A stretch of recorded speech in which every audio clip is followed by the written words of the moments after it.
हसनापुर की रूह कपकपा देने वाली एक घटना ने इंसानियत को शर्मसार कर दिया है, सबको चौंका दिया है। ये एक ऐसी घटना है जिसमें एक पत्नी जो कि प्रेमिका थी, उससे शादी करके जिस व्यक्ति ने उस पर विश्वास किया, उसी पत्नी ने दगा दिया, ऐसा आरोप लग रहा है। इस पत्नी ने एक सांप के जरिए अपने पति की हत्या की है। पहले उसे नशीली दवा दिया, नींद की गोली दिया, उसके बाद से सपेरों की मदद से और अपने एक नए प्रेमी की मदद से उस व्यक्ति की हत्या कर दी। इस व्यक्ति की हत्या में एक सांप का इस्तेमाल हुआ है जो करैत जिसे कहा जाता है, और ये करैत बेहद विषैले प्रजाति जो होती है सांप की, उसमें से एक गिना जाता है।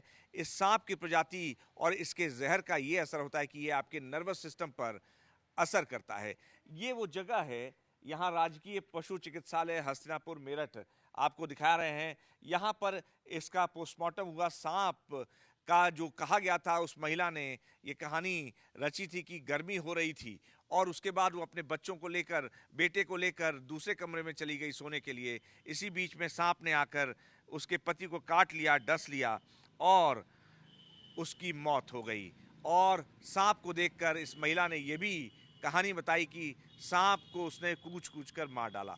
अब ये सांप कितना जहरीला है, इसका आपको अंदाज़ा इसी बात से लग सकता है कि इसके काटने के न्यूरोटॉक्सिक जो इसका जहर होता है, न्यूरोटॉक्सिक होता है, आपके नर्वस सिस्टम को ढीला कर देता है।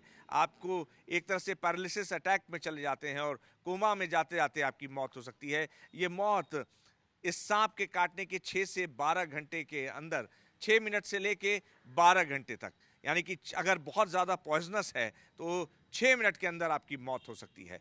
अब ऐसे में जब यहाँ पर इस सांप का पोस्टमार्टम हुआ, उसी सांप का जिसका इस्तेमाल अतुल पवार नाम के एक व्यक्ति को मारने के लिए उसकी पत्नी दामिनी ने इस्तेमाल किया था, उसका इसी अस्पताल में पोस्टमार्टम हुआ। और जो डॉक्टर प्रीति इस पोस्टमार्टम को कर रही थी, उनका कहना था कि बेहद जहरीला सांप था, छोटा सा था।